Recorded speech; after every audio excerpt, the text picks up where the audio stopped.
नमस्कार दोस्तों, जय जोहार। मैं कौशल तिवारी और बिहिनिया संझा में आपका स्वागत है। लोकसभा चुनाव अब अंतिम चरण पर है, यानी 4 जून एक सप्ताह ही रह गया है। 4 जून को परिणाम आएंगे, लेकिन उससे पहले जो संकेत आ रहे हैं वह साफ कह रहा है कि मोदी सरकार 400 पार की बात तो दूर, 200 सीट हासिल कर ले बेहद मुश्किल काम है। लेकिन इसके बाद भी यदि सरकार बन रही है तो यह मोदी की ताकत है। जिस तरह की खबरें आ रही है वह बेहद ही हैरान कर देने वाली है, चौंकाने वाली है। हालांकि देश के प्रधानमंत्री नरेंद्र मोदी ने अपने कार्यों को हमेशा ही मास्टर स्ट्रोक की संज्ञा दी है। नोटबंदी से लेकर जीएसटी की बात हो या फिर इलेक्ट्रॉल बॉन्ड की ही बात क्यों ना हो, और 400 पार की वजह से जो संविधान बदलने, आरक्षण खत्म कर देने की चर्चा के साथ चुनाव शुरू हुआ, वह मोदी सरकार पर भारी पड़ने लगा है। और एक तरफ देश के प्रधानमंत्री नरेंद्र मोदी फाइल निपटाने में लगे हैं, कई लोगों के ट्रांसफर, पोस्टिंग, एक्सटेंशन का काम कर रहे हैं, तो दूसरे तरफ भारतीय जनता पार्टी के भीतर भी यह सवाल उठने लगा है कि यदि बहुमत नहीं मिला और दूसरे लोगों को एनडीए का सदस्य बनाने की नौबत आई तो सर्वमान्य चेहरा क्या नितिन गडकरी होंगे, राजनाथ सिंह होंगे, योगी आदित्यनाथ होंगे या फिर गृह मंत्री अमित शाह होंगे।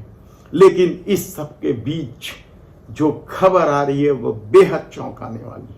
आप यकीन नहीं करेंगे कि यदि मोदी सरकार को 200 सीट मिलेगी तब भी वह सरकार आसानी से बना लेगी और सदन में बहुमत सिद्ध कर लेगी। यह बेहद ही बेचैन कर देने वाला मामला है, क्योंकि जो खबरें आ रही है वह कम चौंकाने वाली नहीं है। और ये खबरें जो आ रही है उसकी वजह है चंडीगढ़ में मेयर चुनाव में हुए घपलेबाजी, उसकी वजह है राज्यपाल के सहारे राज्यों में सत्ता हासिल कर लेने की शैली, और उसकी वजह है संसद के भीतर भी बहुमत नहीं होने के बाद भी, राज्यसभा में बहुमत नहीं होने के बाद भी अपनी मर्जी से कानून पास कर लेने की रणनीति। तो क्या लोकसभा में भी बहुमत साबित करने के लिए इसी तरह की रणनीति मोदी सरकार अख्तियार कर सकती है? आप कहेंगे यह कैसे संभव है यदि 200 सीट है भारतीय जनता पार्टी के पास, या 200 से 220 सीट के आसपास भारतीय जनता पार्टी आ जाती है तो वह कैसे सरकार बना ले? लेकिन जो दावा किया जा रहा है, जो खेल खेला जा रहा है, वह हैरान कर देने वाला है। मान्य परंपराओं से अलग यह एक नए तरह की राजनीति हो सकती है और विपक्ष देखते रह जाए। भाजपा के ही एक व्यक्ति ने बताया कि जो खेल खेला गया है 3 कानून पास करने के लिए, नागरिक संहिता को लेकर, रोड एक्सीडेंट और आईपीसी को लेकर जो 3 कानून पास किए गए वह किस तरह से पास किए गए। याद कीजिए कि इन तीनों कानून को पास करने के लिए लगभग 150 सांसद को निलंबित कर दिया गया था। और क्या बहुमत साबित करने के लिए इसी तरह का खेल खेला जाएगा?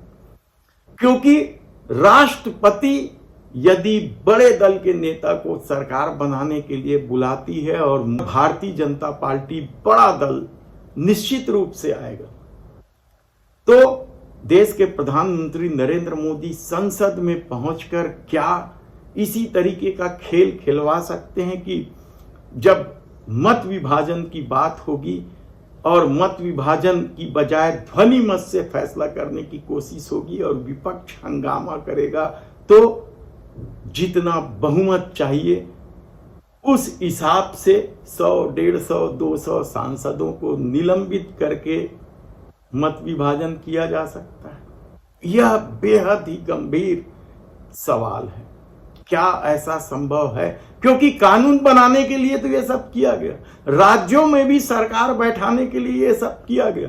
चंडीगढ़ जैसी स्थिति इसलिए नहीं बन सकती क्योंकि यहां लिखित में वोटिंग नहीं होती है जिसे रिजेक्ट किया जा सके। लेकिन मत विभाजन के दौरान यदि निलंबित कर दिए जाए 100, 150, 200 सांसदों को, तो जो मौजूद हैं वो उनके वोट से भारतीय जनता पार्टी यानी मोदी सरकार क्या सत्ता में बैठ सकती है? यानी मोदी है तो मुमकिन है कि तर्ज पर इस नए रणनीति को लेकर विपक्ष क्या करती है, इंडिया गठबंधन कैसे तैयारी करती है, इनसे कैसे निपटेगी, यह सबसे बड़ा सवाल है। धन्यवाद।